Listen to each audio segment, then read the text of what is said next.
her going into the next gear. That was good. Yes, that works fine. That worked fine. But that's typical of this car. The Torque Flight 3-speed automatic transmission that came with this car is a very heavy-duty tranny. And of course, the trans in this whole powertrain were used not only on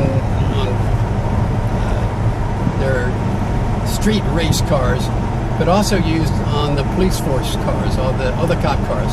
Except the cop cars ran 348s, where this car is a 426. Nice.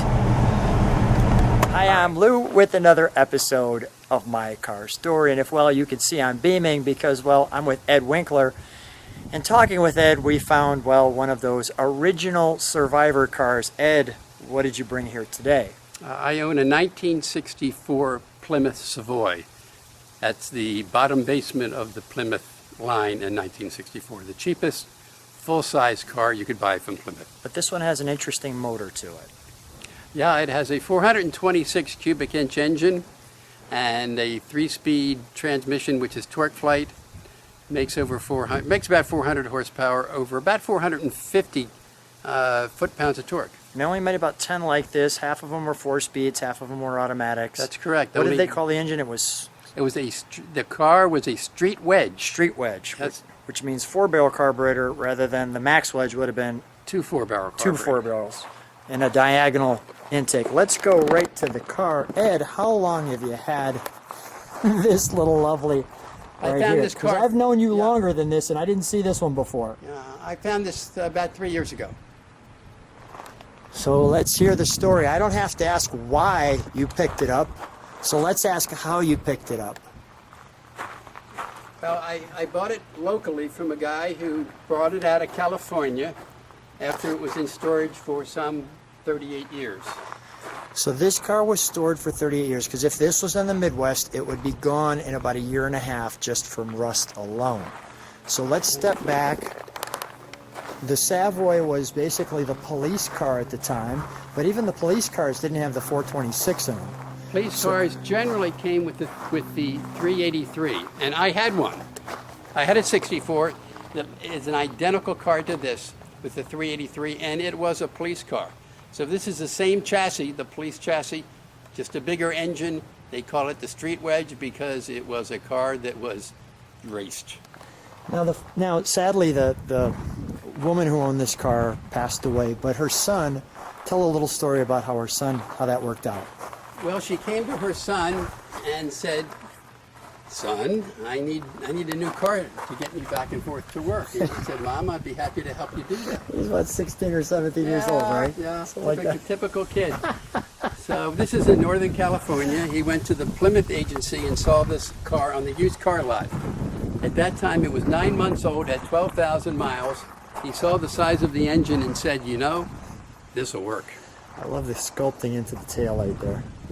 And the sun's hitting it just right to show that edge. So she drove it for work, and you can see on the back the bumper sticker. Well, she put that on. That's where she worked. I'm going to do this. I'm going to show the interior. I'm going to show under the hood, and then we're going to turn the car around. I'll show the trunk of treats, and I want to put the tail in the sun. Let's go right to the interior for a moment. So this interior, I can see why the mom would go, yeah, okay. It seems like a nice car, son. It has a comfy bench seat. In the olden days, this would be a plain Jane car. Right. You've picked the Econo model, son? All right, I understand that. Now, as we understand too, the story goes a little farther. The mom wasn't aware of this, but what was the son doing with this car? And there wasn't carpet in the car originally. There was. Savoys did not even come with carpet. No, this was put in later because the rubber mats that came with the car disintegrated very quickly. So they later put in carpet. But the son would take the car on the weekends, unbeknownst to Mom, and take it to Sacramento and raced it at SAC. When I said race, at the quarter-mile drag strip, in which I was told by the family he was very successful. The problem was he couldn't take his trophies home because Mom didn't know he was racing the car. So when Mom passed away, not too many years later, the son felt very bad about the way he had abused the car and the relationship, and he took the car and he put it in her barn. And there it sat for 38 years. Now, I wanted to show this push button and in the park there, as you can see. Can you share with us how that works? Yes. So when it's parked at this time, if you want to drive it, you push up on this park lever. That takes it out of park. That releases the hold on the transmission. You put it in drive, and you drive away. When you stop the car and you want to walk away from it, after you stop, you push this down in the park. As you see, the drive button pops out, and it goes into Let neutral. me show that from the side. Do that one more time so Sure. people can see how that works. So if it I'm- goes up, and it's a neutral. And then I put it in, well, but this time we do reverse. Okay. Put it in reverse and drive. Take the car where you want it, and then when you're done, you could just put it in drive and then drive, or if you're going to stop and you want to park the car, you simply put it in park. And neutral automatically pops in. That's correct. Very cool. All right. While we have it in the sun, let's take a look under the hood.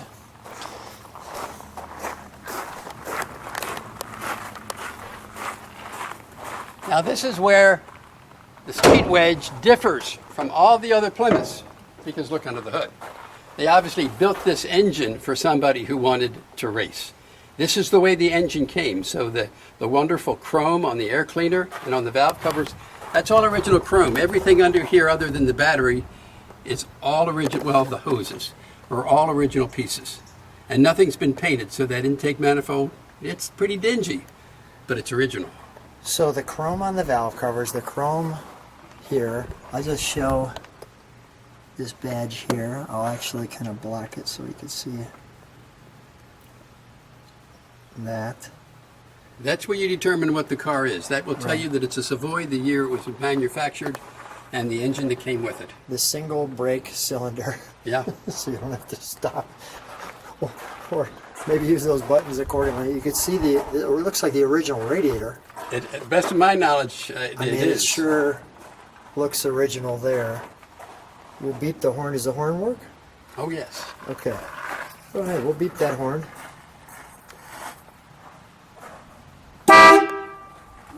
That's successful. Interesting that you say the horn, because a couple years later, this is 64, by 67, this is the car that became the Roadrunner. You think of the Roadrunner in 67, 68, 69, that was the bare bones cheapest Plymouth you could buy. A two-door sedan with the post, with typically a 383 engine. So then when you hit the horn on a Roadrunner, what's it do? Neat, neat. Yep. I've been threatened that I should put a meat in this, because this is really keep this one as is. All right, we will start it. Since the taillights are in the shade, we'll step on the brakes, we'll listen to it rumble, and then we'll turn it around.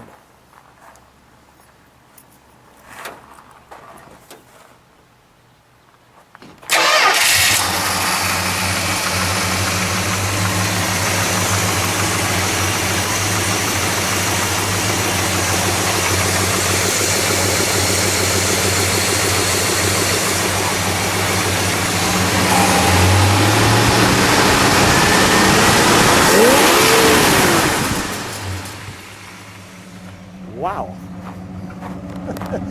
All right, let's step on the brakes for just a moment so we can show what those taillights look like. While it's in the shade, gorgeous. And we'll listen to it idle.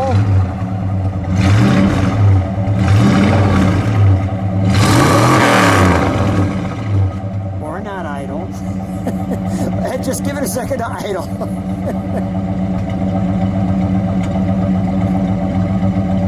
Oh, that's got a great sound. All right, go ahead, give it a rev. Do that one more time. I want to show that body rock.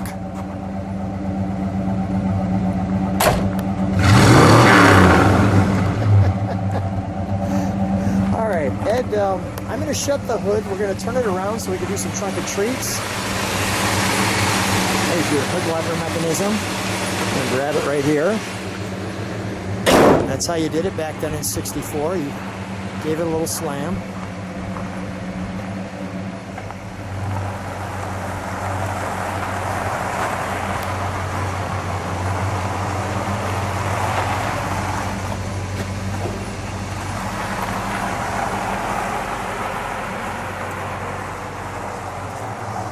What a honey of a car, huh?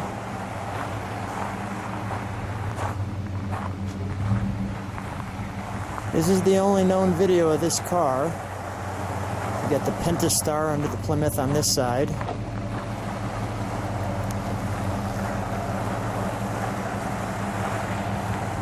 And although it's the base model, I did like the fact that it had that trim piece on it.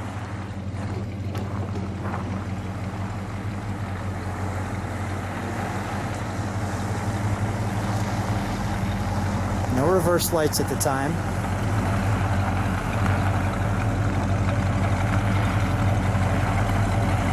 All right, Ed, we can shut that down. Thank you so much. So I wanted to show you that because, number one, it has that wonderful trim piece along the back. The word Plymouth spelled out. Here's the Prevent Forest Fires sticker still on it. Let's open the trunk. And by the way, there's something unique. These are the original plates to the car. But notice the stickers. And I'm showing you the angle. Those stickers have been since 1964, just stacked on top of each other. And there's where your gas goes in. Somebody asked, how's this car on gas? I said, great, it loves it. Yeah, I think that's a good answer. Well, we have some trunking treats. I want to start right with the first one right here. Here's your Galen Govier registration, which means, well, it's the real deal. Okay, so you can go through some of that. Okay, do not hesitate to write. That's very nice of them. Okay, here is something from Chrysler talking about build date, options on the car. This is your build sheet. This trunk is all original, as you would expect in a Survivor.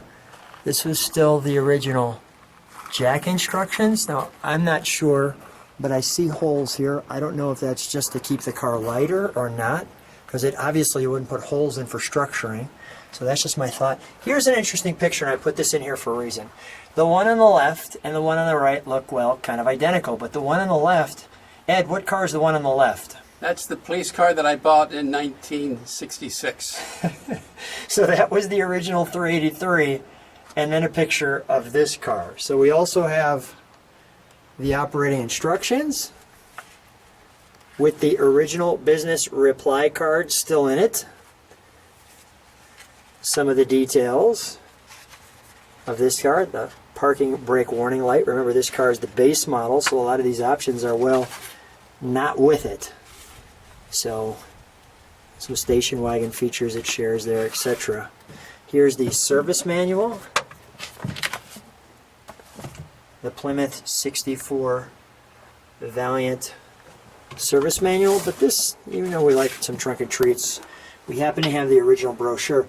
And this was probably, although this is the Sports Sphere, so this is the more updated model, and you have the gentleman with the suit on. You wouldn't necessarily be the suit on in this car, you'd be the blue-collar guy who gets a vehicle. But I'll take you through this brochure. So that's a nice sunset. There are 26 models, Sports Furies, Belvederes, and Savoys. So we are obviously looking at the bottom of the totem pole here, which, by the way, is, well, for some of you, just the way we like it. So we'll show you the top of the line. There's the Sports Fury, red, white, and blue there. Looks like a woman putting on some lipstick, getting ready for the beach. Alright, so it talks about some of the standard equipment.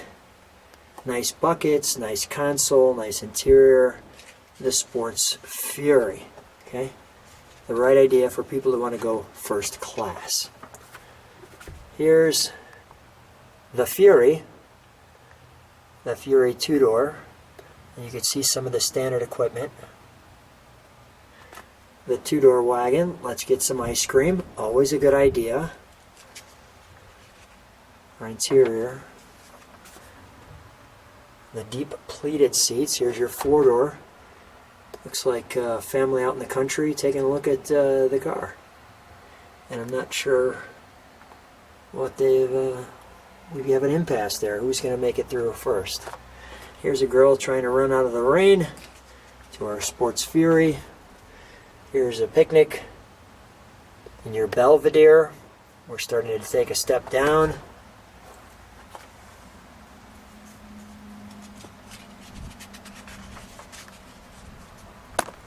We've got your Belvedere out at the turnpike, asking for some directions. Kids looking back going, did we just go through that? Your wagon. Oh, let me do this. Notice this is the Savoy, what we're looking at right here. The two-door Savoy, the Savoy standard options. Notice there's no 426 there. You got a 216, a 318.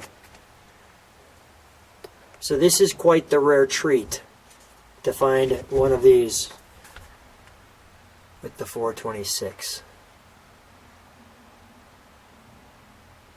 The wagon, standard equipment. So here's some of your options, your 226, your 318. Notice it says the 361. 383 and your 426. Your power windows, your AM FM.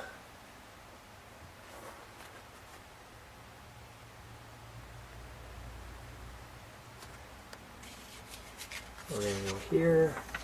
Our color, well, it's white. Your Sports Fury, your Fury, your Savoy. And well, it's blue. Not too complicated. Here's your exterior.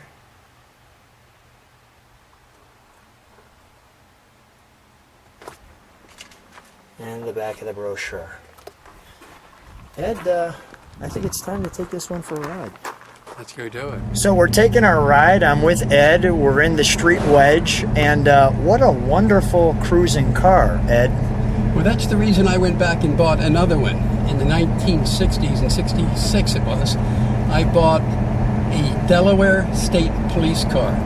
This car exactly, with the exception of this car has the larger engine, the 426. Police cars came with the 348, and they were fast. But this car with the big block is just extremely quick, and there are very few of them that were manufactured. Actually, only 10 cars in 1964, which were Savoy street wedges. And they made this car because it was a streetable car. It's one you could get into and drive across country, where the Max wedges and the big Hemis were not really highway cars. They were race cars, either for NASCAR or for the drag strip. This was a car that you could do anything with. It was an everyman's car, and it was basically, for an everyman's car, the fastest car on the block. So the fastest car on the block, and I'm just letting people enjoy the cruise right now because we've got some beautiful landscape in Arizona that we're showing you. It's the perfect day to be driving a car like this. I'm not seeing any challenges with heating or anything overheating. I mean, it just really, I mean, it drives as wonderful as any car today. And again, for a car for 64, I know with technology and things like that, things have caught up quickly, but this car moves really well. It's really quite different from the other 64 cars. If you look at Ford Corporation or General Motors, those cars were bigger. Chrysler Corporation downsized a couple years before this model, and these cars are smaller and lighter. Another reason why the police force used them. This car only weighs 3,200 pounds. You attach that to a car with an engine that's a 426 cubic inch engine and 300 plus horsepower, and you've got a rocket ship. Yeah, which is just what we like. Exactly. Exactly. Well, Ed, so much fun to see you again. Always a great treat to see this amazing car that you featured. And what a pleasure to have you on My Car Story. Thanks again for being on the channel. Well, Lou, thank you very much for giving me the opportunity to drive my Plymouth and for it to appear on your great show. Thank you. Appreciate it. Thank you so much.